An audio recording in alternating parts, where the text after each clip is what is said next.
Hi friends, ఏ working man David Iyer దర్శకత్వంలో వచ్చిన ఏ working man సినిమాకి సిల్వెస్టర్ స్టాలోన్ స్క్రిప్ట్ సమకూర్చడం విశేషం.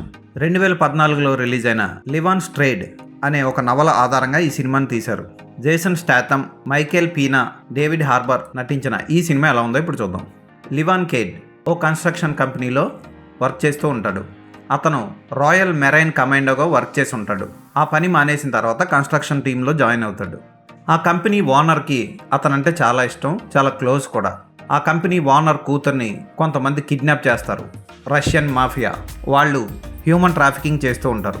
ఆ అమ్మాయిని తీసుకురావడం కోసం లివాన్ కేడ్ తన కన్స్ట్రక్షన్ కంపెనీ ఓనర్కి ప్రమాణం చేసి బయలుదేరతాడు. ఆ తర్వాత అతను ఒక క్లబ్కి వెళ్తాడు. ఆ క్లబ్కి వెళ్ళి ఆ క్లబ్లో ఉన్న ఓ వ్యక్తిని కనుక్కుంటాడు. అక్కడి నుంచి కథ మలుపు తిరిగి జెన్నీని ఎలా వెతికి పట్టుకున్నాడు అన్నదే మిగిలిన కథ. జేసన్ స్టాథమ్ సినిమాలన్నీ యాక్షన్ ప్రధాన